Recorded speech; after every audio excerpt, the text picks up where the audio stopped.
Ingeniero Neyman, buenas noches, ¿cómo le va?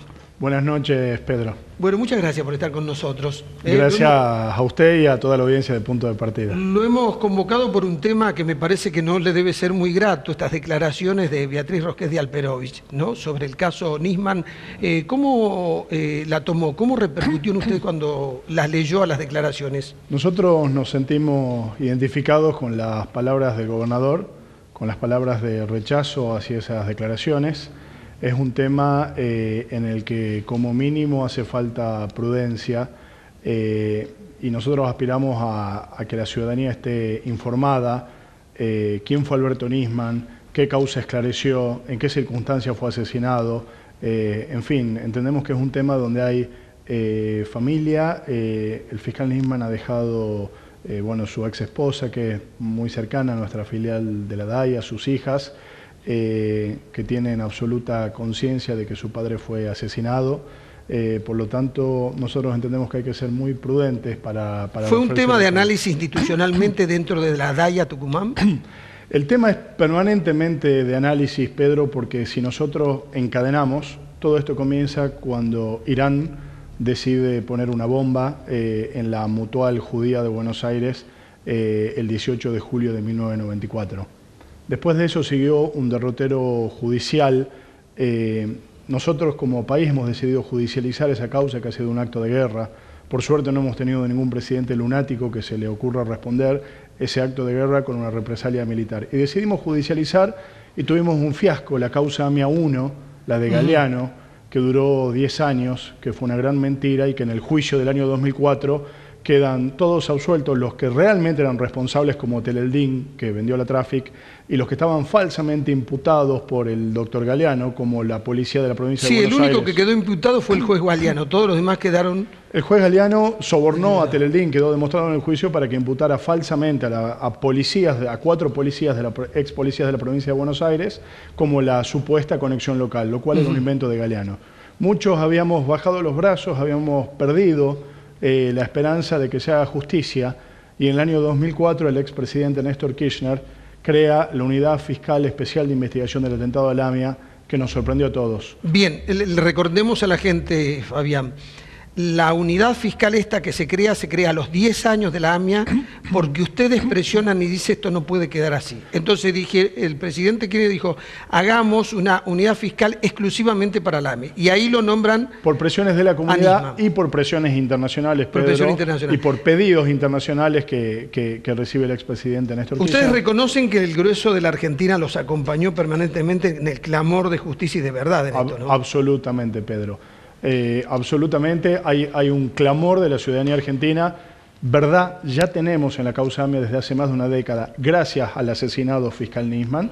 Falta justicia, que es muy difícil de conseguir cuando los autores son 8 exfuncionarios iraníes, incluyendo, acá nos metemos en qué hizo esa UFI-AMIA del 2004 al 2006, creada por Néstor Kirchner. Sí, usted ha traído material, veo ahí. Sí, en 2 años el asesinado fiscal Nisman pudo elaborar su dictamen de 802 páginas, donde deja claramente establecida la responsabilidad iraní, donde queda claro que el atentado fue planificado en la ciudad de Mashhad, en Irán, en septiembre del 93, ejecutado por el Hezbollah, financiado por la República Islámica de Irán.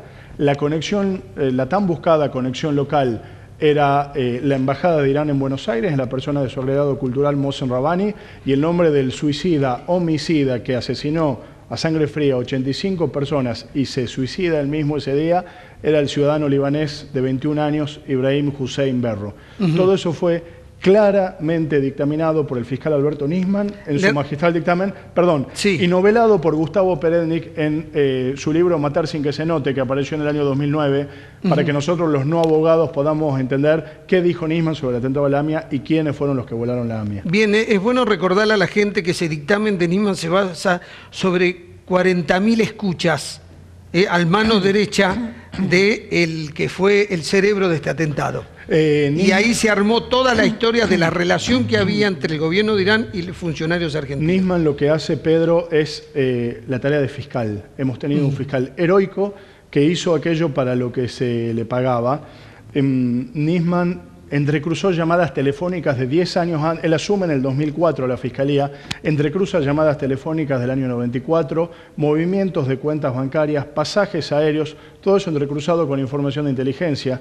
Está en el libro Matar sin que se note. La forma en que llega a la identidad del suicida, homicida de Ibrahim Hussein Berro es realmente admirable y para enseñar en cualquier facultad de Derecho, y él puede establecer claramente y con contundencia la responsabilidad iraní, al punto tal que al año siguiente lleva esta denuncia a Interpol, y Argentina, que estaba mal vista después del papelón de Galeano, estaba muy mal vista en Interpol, Nisman dijo: yo lo único que pido es que me escuchen. Los apabulló durante 8 horas con pruebas y escuchas y fotocopias y fax de movimiento, y la conclusión de Interpol en el año 2007 en Lyon, en Francia, fue que había que sacar las alertas rojas con los pedidos de capturas internacional para estos 8 ciudadanos iraníes, alertas que no pudieron caer ni con el vergonzoso memorándum de entendimiento ni con el asesinato del fiscal Nisman, siguen vigentes hasta el día de hoy. Ingeniero Fabián Neyman, ¿a usted lo sorprendió las declaraciones de Beatriz Rosquedal? Pero le hago esta pregunta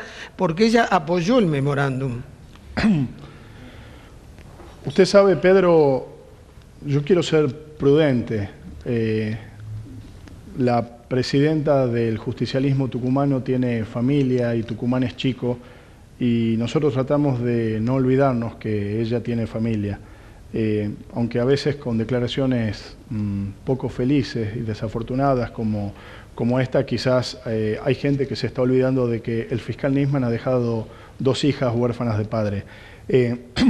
El siguiente mojón, digamos, a partir del pedido de captura de Nisman del año 2006, el expresidente Kirchner varias veces reclamó a Irán en las Naciones Unidas, hasta que vino ese viraje de 180 grados de la expresidenta Cristina Fernández de Kirchner, a pedido de Hugo Chávez, que venía insistiendo desde el 2007 para que Argentina cesara de acusar a Irán por lo que Irán había hecho. En el año 2010 muere Néstor Kirchner, posiblemente en las exequias, no lo sabemos. Hay una insistencia de Hugo Chávez a la expresidenta. Viene el viraje, lo adelanta Pepe Eliashev en el 2011, todos lo trataron de imprudente. Nisman mismo le manda un patrullero exigiéndole que revele las fuentes, y Pepe Eliashev en ese momento dijo: soy periodista y tengo derecho a reservar la privacidad de mis fuentes. Después se supo que fue un memorándum que le hace el canciller iraní al expresidente Ahmadinejad, informándole que la Argentina ya no tenía intenciones de esclarecer el atentado a la AMIA.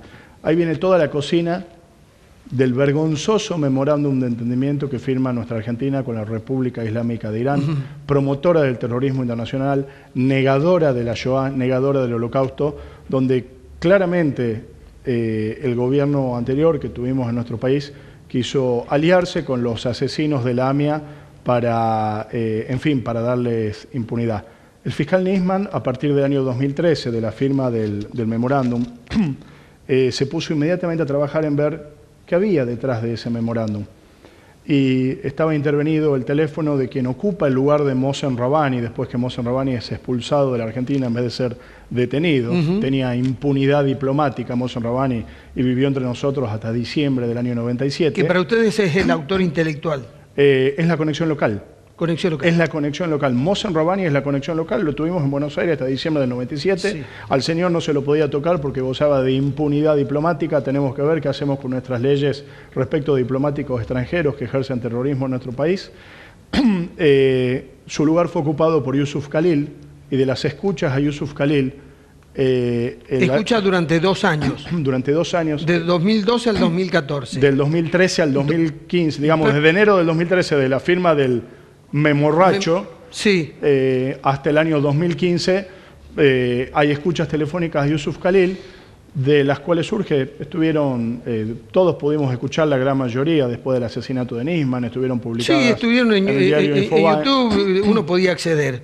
Efectivamente. Y Alberto Nisman recibe presiones en 2014 y 2015 para que cambiara la verdad. Y cuando uno se encuentra con un profesional y con una persona de convicciones y de valores, le pidieron en 2004 llegar a la verdad, y llegó a la única verdad sobre la autoría iraní.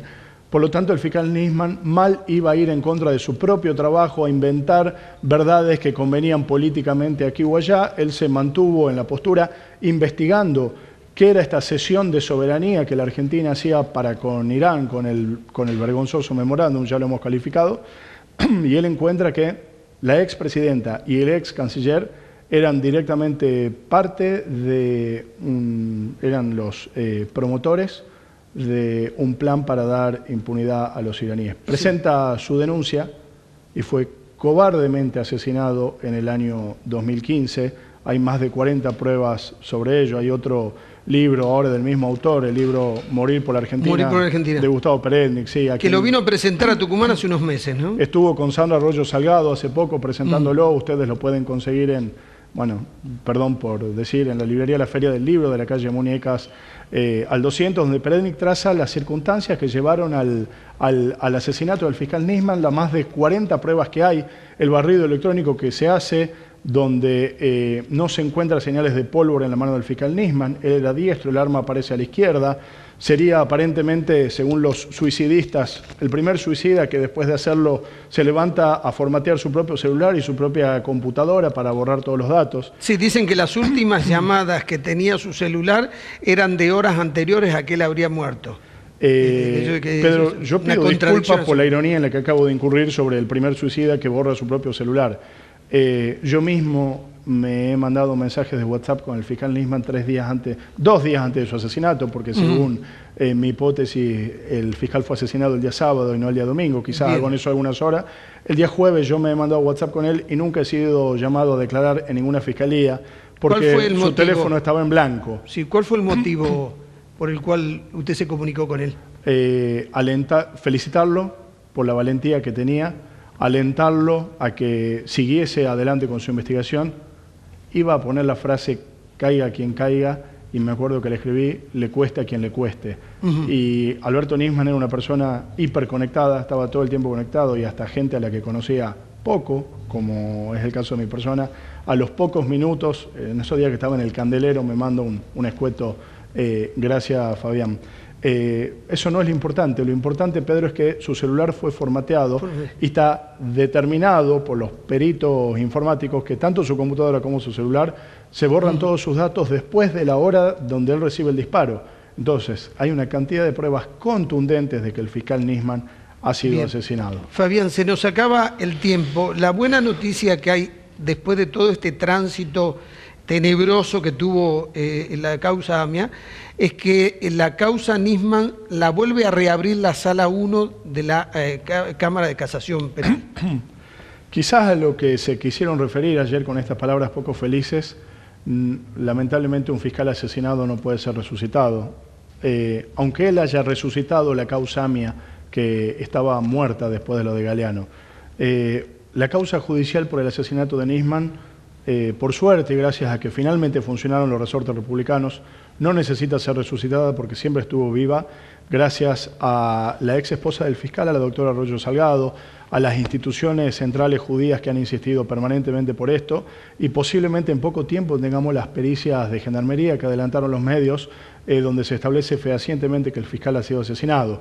El paso siguiente sería que la justicia establezca quién lo asesinó o quiénes lo asesinaron y quiénes son los que le dieron la orden a quienes hayan asesinado al fiscal Nisman. Bueno, ingeniero Fabián Nisman fue realmente muy elocuente en todo lo que nos contó. Le quiero agradecer por haber aceptado esta entrevista. Muchas gracias, Pedro, a usted y a toda la audiencia de su programa.